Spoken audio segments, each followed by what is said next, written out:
and good morning.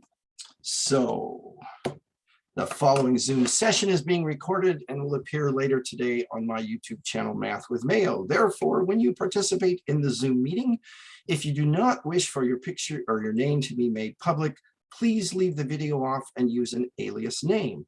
If you have questions during the meeting but do not wish to speak, email me at bmail@ybcc.edu and I will respond as soon as I can. Okay, so today we're going to be reviewing for the Chapter 6 test. I have some questions that students have requested. We'll get to those in a minute.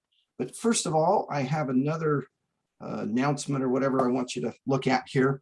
So most of you, maybe all of you, don't know this yet, but apparently those of you that ordered the loose leaf copy of the textbook from the bookstore, it was supposed to include Chapter 8 and it didn't include it.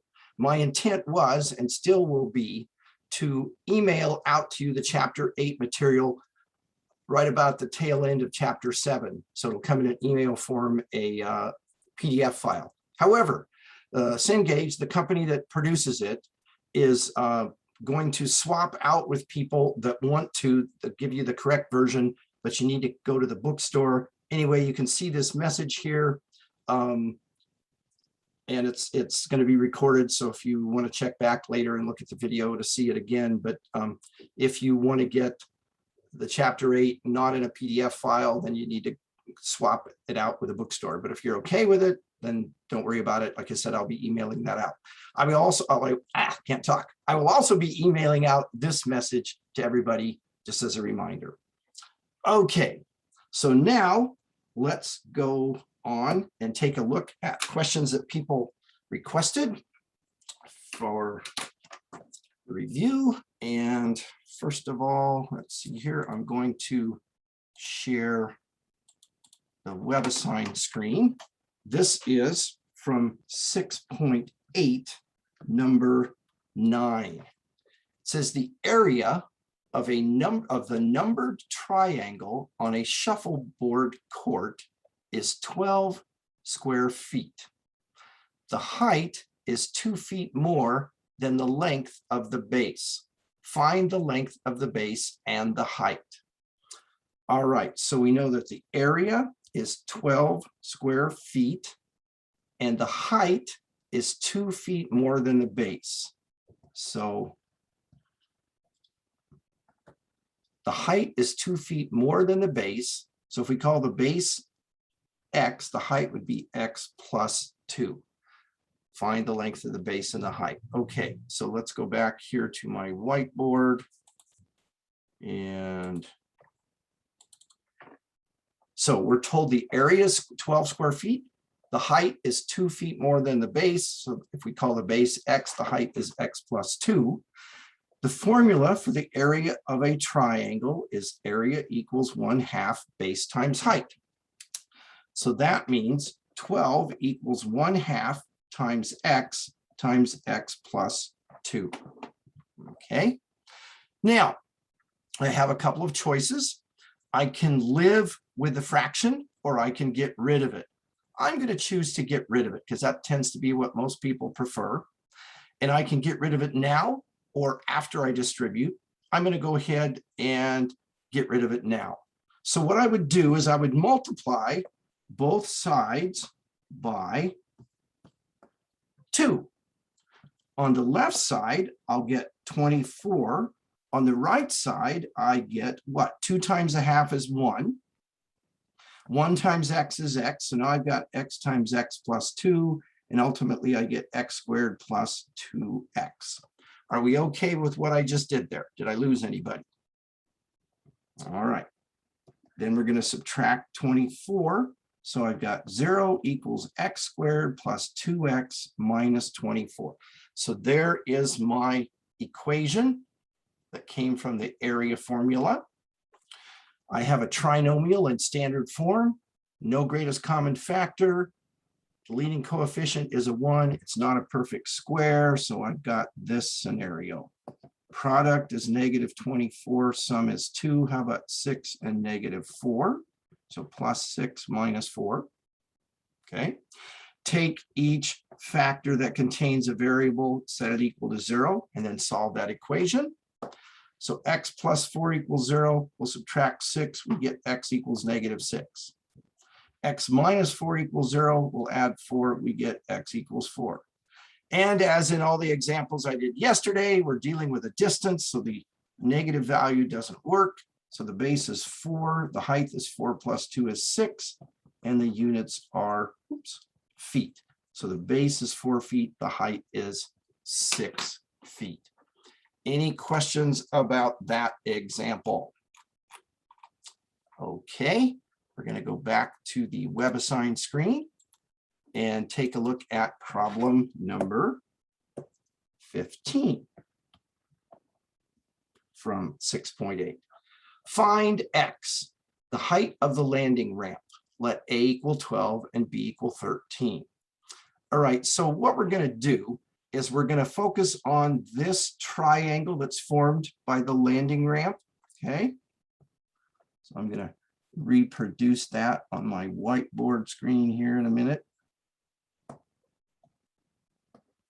Let's see here.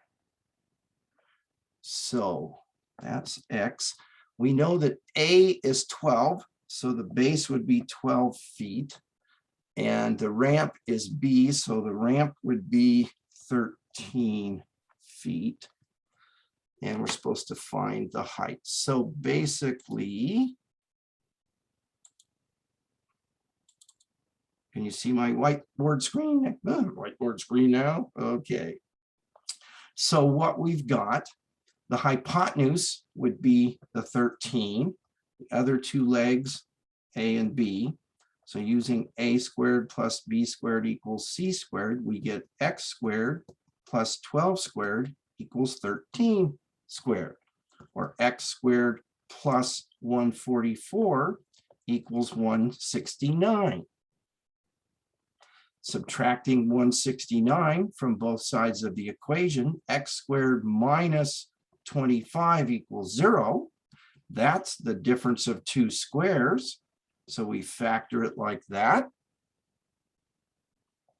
Take each factor that contains a variable, set it equal to 0 and solve it.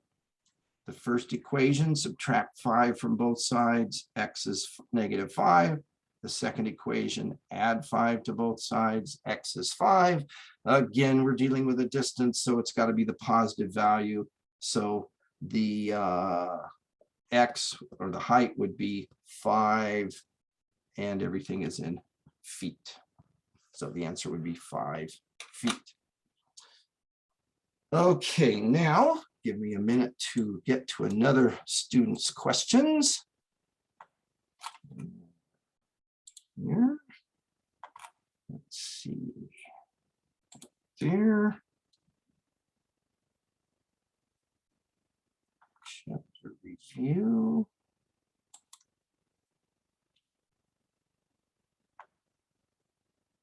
Come on. Here we go. 28. All right. So this is from the chapter review, and this is number 28. It says factor. If the expression is not factorable using integers, enter prime. All right, h squared plus 36. This is not the difference of two squares. This is the sum of two squares, and there's no greatest common factor we can take out first, so it is prime. Now, the student that asked for this had this answer, and I want to look at why that isn't correct. If we multiply that back together, we get h squared minus 6h plus 6h minus 36. The two middle terms cancel. So we don't get what we started with. So you've got to be careful with that. If this was the difference of two squares, then it would factor like that. But the sum of two squares, once any greatest common factor has been removed, is prime. All right. Any questions about that from anyone there? Okay. Number 31 is next, again on the chapter review. Same situation, factor. If you can't factor it using integers, enter prime. 169p squared plus 81, oops, q squared. Yeah, basically it's the exact same thing. This is prime, and the student did this.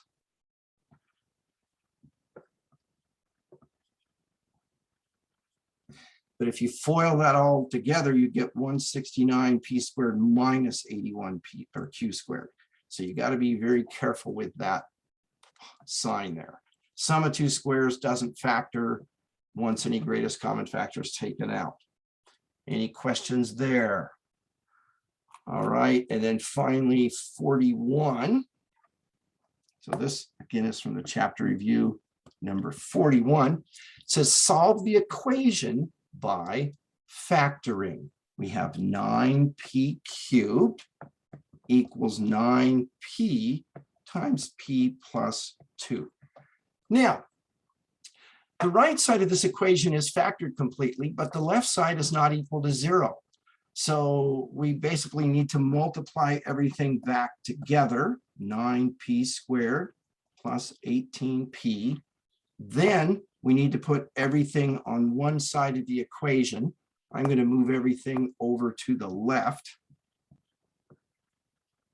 So I'm going to subtract 9p squared and subtract 18p from both sides of the equation. Now I get 9p cubed minus 9p squared minus 18p equals 0. So now I've got a polynomial on one side set equal to 0 on the other side. Now I'm going to come back and factor the polynomial. I'll take out the greatest common factor, which is 9p. I'll have p squared minus p minus 2 equals 0. Then I can factor that further. P and p, and when a product is -2 and a sum is -1, so -2 and 1, I get that. So 9p times the quantity p minus 2 times the quantity p plus 1 equals 0. So 9p equals 0, p minus 2 equals 0, p plus 1 equals 0. If 9p equals 0, dividing both sides by 9, we get p equals 0. If p minus 2 equals 0, adding 2 to both sides, we get p equals 2. And p plus 1 equals 0, subtracting 1 from both sides, p equals -1. So your answer, 0, 2, and -1. Any questions about that situation? All right, well, that's all the questions that people asked me that they ahead of time. Do any of you that are here now have any questions you'd like me to look at from the chapter review or from 6.8? Anybody there? Okay.